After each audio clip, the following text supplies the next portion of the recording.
Na entrevista do dia com Maria Lídia Flandoli, o olhar da oposição sobre as perspectivas de superação da crise brasileira.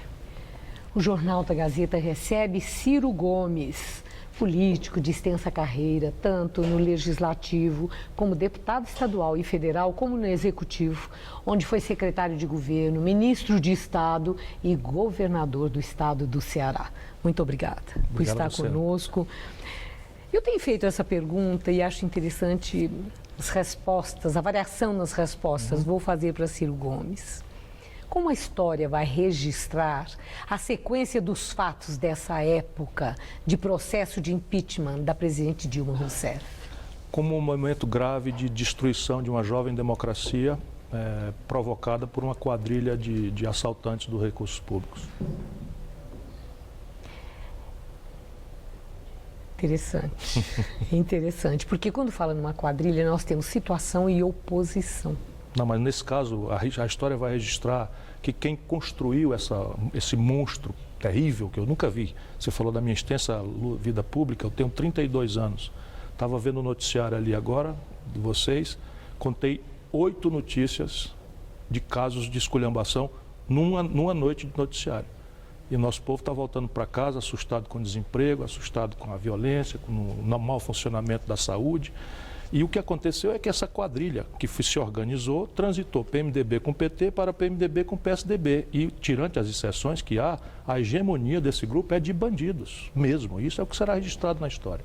Mas, Ciro Gomes, quando fala isso, todo esse processo passou pelos rituais previstos em lei, tanto a eleição da presidente que está afastada, como o próprio processo de impeachment, a composição das alianças políticas. Esse é o país que somos. O Brasil um país de políticos assim bandidos. Como nós não podemos... É isso que Ciro Gomes está dizendo? A hegemonia política hoje dos mandatários no Brasil, infelizmente, é de bandidos. A maioria é diferente do passado? É bastante diferente. Em que sentido é diferente? Veja, quando se permitiu a um homem como Eduardo Cunha representar a maioria do parlamento, isto não aconteceu por acaso, ele não é um estadista, ele é um psicopata, é um marginal que está na história da polícia brasileira há muitos anos. E como dizia o velho Rui Barbosa, o poder que mais tem faltado à República, o Judiciário, ainda não alcançou o Eduardo Cunha para deboche da sociedade brasileira sofrida como está. Eu era governador quando o escândalo do Collor aconteceu e ele era parte do escândalo do PC Farias roubando na Telerge. Depois ele se acertou com o garotinho e foi expulso lá do Rio de Janeiro, roubando no fundo de pensão da SEDAI. Depois o Lula deu para ele Furnas, depois a Dilma deu para ele a vice-presidência da Caixa. E hoje está na situação em que está. Mas deixa eu explicar, mas ele está o quê? Ele está mandando no Brasil, Maria Lídia. Ele está mandando esses protocolos legalistas e tal. Você diz, seguir o ritos, quem tem a memória trágica que eu tenho, se não aquela que eu testemunhei, aquela que eu estudo, lembra como foi em 64. Um porta-aviões norte-americano parado ali na Baía da Guanabara, fora da vista da população, planos de ocupação do Brasil. O Auro de Moura Andrade, presidente do Senado, que era o Renan Calheiros da época, declarou vaga à presidência da República, o João Goulart, no território nacional.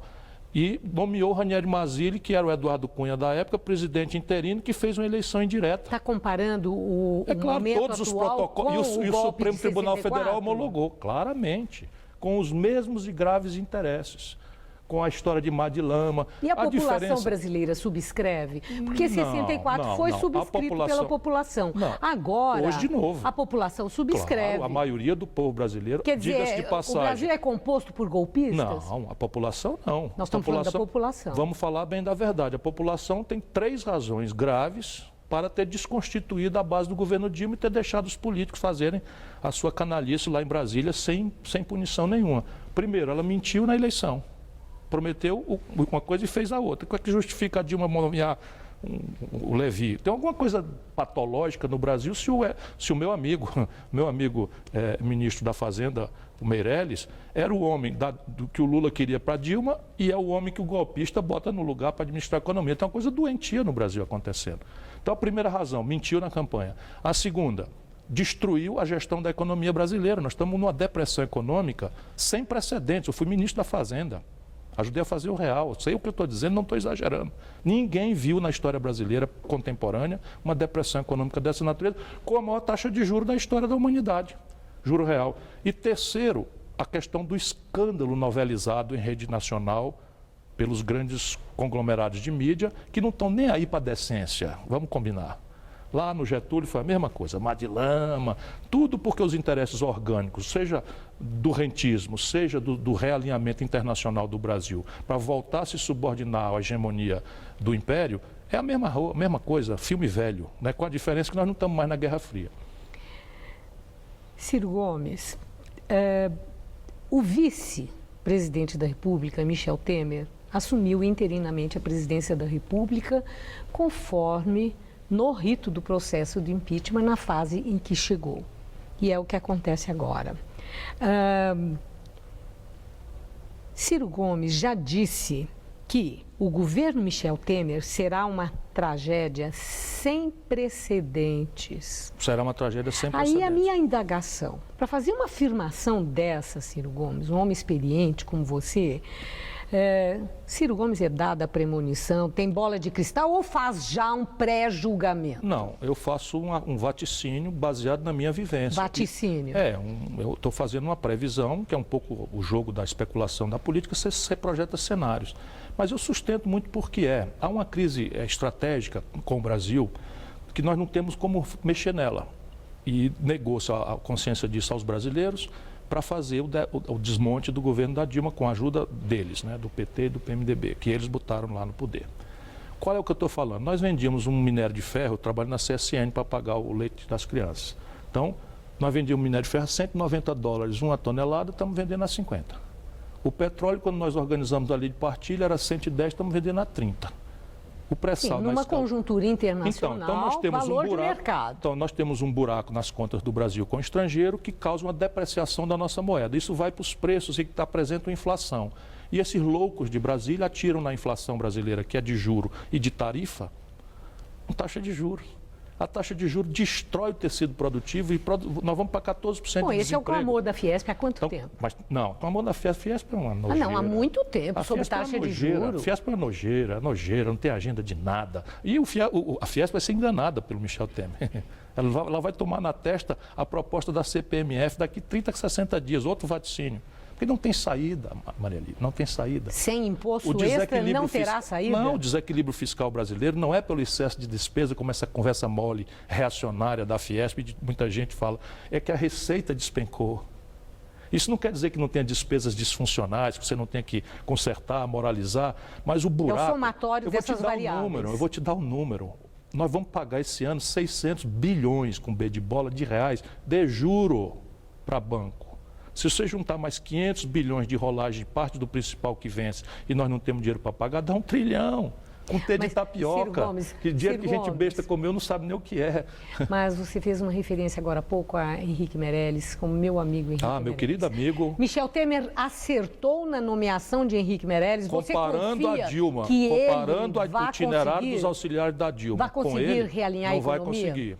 Não vai conseguir por quê? Porque ele chega Nem lá... os fundamentos para o realinhamento? Não. Ele tem, por exemplo, ele sabe que a taxa de juros está fora do lugar e vamos logo ficar sabendo, ele vai fazer a taxa de juros baixar. Porque o próximo ciclo dessa crise, se o juro não baixar, é uma crise de liquidez do setor financeiro, uma crise bancária. Ninguém mais está pagando ninguém no Brasil, é a maior estatística de concordatas, antigas concordatas, agora a recuperação judicial.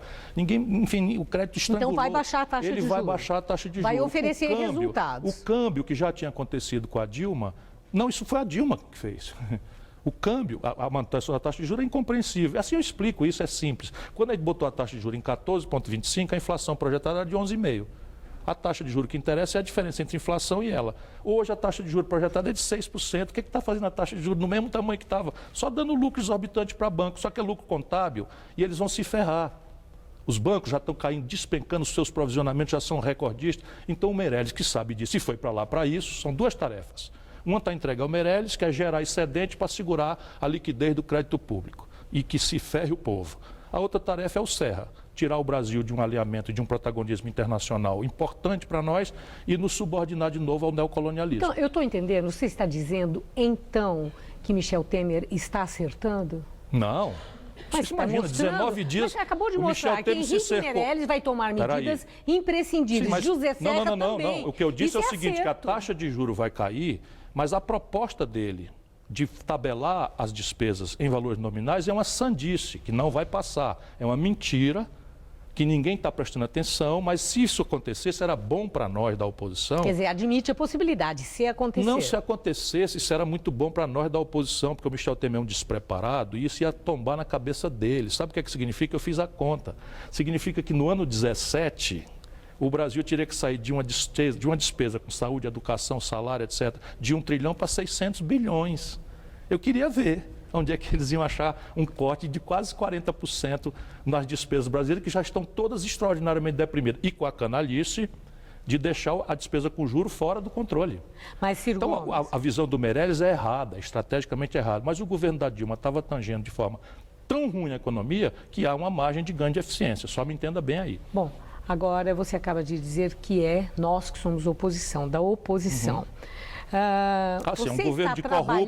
Você está trabalhando para a reversão da aprovação do impeachment e volta da presidente Dilma Rousseff? Eu trabalho pela defesa da democracia brasileira. Isso quer dizer a volta de Dilma Rousseff? Sem dúvida. É ela que e o que acontecerá com o país ela ela que voltando? Recebeu do povo este mandato. Mas... Eu estou me vendo, presidente, não porque eu vou ser. Eu estou me pondo no lugar. Olha a bola de cristal. Não, eu não sei se eu vou ser, eu estou dizendo que eu me ponho no lugar das pessoas para entendê-las. A Dilma é uma pessoa honrada, não roubou. Mas isso é fora de questão dela. Então, se isso é fora de questão, ela não cometeu crime. Não é essa a razão. Então, ela não cometeu crime. Eu estou lhe sugerindo, amanhã, quando você puder, leia um caso de um ex-presidente norte-americano, 1868, se a memória não me trair, chamado Andrew Johnson. Mas é bom para o Brasil que Dilma Rousseff Não, é bom volte, respeito à democracia. Depois de todas as bom críticas respeito à democracia. Feitas. As críticas são Sim, mas do duríssimas. ponto de vista da solução dos gravíssimos problemas. O presidencialismo dos 11 permite milhões a quem tem... mais de 11 milhões de desempregados. Ninguém é mais crítico, mais azedo. Eu não aceitei ser ministro dela, enfim. Porém, ela tem a nobreza. Amanhã, vamos lá, eu me vejo no lugar dela. Eu vou ser presidente da República, se Deus um dia permitisse, até posso ser mesmo. Estou pensando muito se vou ser candidato. Mas se eu for, vou para fazer história. Mas já disse aqui que seria, vai ser ainda. Se eu for, vou para fazer história. Ou seja, vou mexer no que tem que mexer. Tudo dentro da lei, dentro da regra, direitinho, negociando, ponderando. Mas na hora do conflito, que canalha vier exigir pedaço da Petrobras, não sei o que e tal, eu meto o cara na cadeia em flagrante. Mas vai competir com Lula? Ah, se ele for candidato, eu vou mais ainda. Porque ele é responsável pelo que está acontecendo no Brasil. Ele é o grande responsável, porque resolveu brincar de Deus. Resolveu brincar de Deus, menos por isso. Ele Mas que você fez os o acordos. responsabiliza por quê? Porque ele que botou o Michel Temer na vice, ele que acertou-se com o Eduardo Cunha, ele que saiu fazendo besteira, ia dizendo outra coisa aqui, mas eu tenho que controlar minha indignação, né? E botou uma pessoa que, afinal de contas, sendo muito boa gente, não tem vivência nenhuma. Se você olhar o que eu andei falando na data, eu votei, apoiei, mas isso não vai dar certo, não pode dar certo. Não pode dar certo. Agora, nessa nossa entrevista, já estou sendo avisada... O que é que o Fernando Henrique fez? O que é que o Fernando Henrique fez? Se acertou com o PMDB, botou esse mesmo Eliseu Padilha para fazer a roubalheira no Ministério do Transporte. A mesma gente. Romero Jucá era o líder dele. Enfim, era a mesma canalha, a mesma turma. Mas vai ver se o Fernando Henrique botou a vice-presidência da República na mão dessas canalhas. Botou um brasileiro de alta respeitabilidade, chamado Marco Maciel, que é do outro lado da vida pública, enfim, mas um brasileiro decente, correto. Vai ver se o Lula botou. Lula botou o Zé Alencar, um brasileiro extraordinário, um estadista, um homem absolutamente respeitável. Aí bota na Dilma o Michel Temer, um sem voto, testa de ferro dessa quadrilha de marginais do Brasil. Ciro Olha Gomes. O que deu, é o que daria. Ciro Gomes, deixa claro da possibilidade, falou em outra entrevista aqui de que seria, sim, candidato à presidência da República. Aqui nessa entrevista, já avisaram que o nosso tempo terminou, mas eu faço essa última questão. Fez duras críticas, mas eu não vou enumerar para não comer o nosso tempo. Adeus todo mundo. Não. A minha quase. Acabei de elogiar o Marco Maciel. Mas elogiou o Zé um ou outro, Alencar. mas aqueles que estão com poder de decisão, que estão no poder.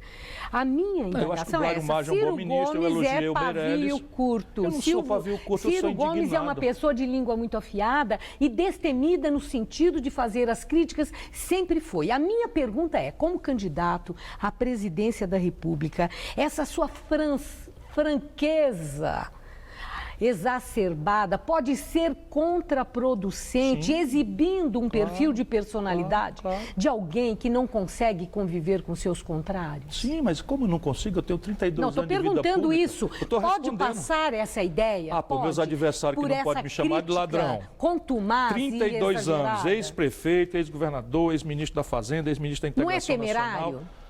Veja bem, democracia é assim, o povo resolve. Se quiser um ladrão frio, tem o Eduardo Cunha, o cara chama ele de ladrão na cara dele assim, ele olha para o outro lado, não reage. Eu não. Eu, como eu me comporto, abri mão, sabe, de privilégio, não tenho triplex, não quero saber de presente, nunca quis saber de nada, vivo trabalhando, tenho 58 anos de idade, estou trabalhando, eu mereço respeito. E quem não me dá o respeito que eu mereço, vai levar de volta. Ponto final. Quem achar bom presidente assim, vota comigo. Quem não achar, vota no Eduardo Cunha. Isso é a democracia. Muito obrigada, Ciro. Obrigado a você. Uma boa noite. Juliana.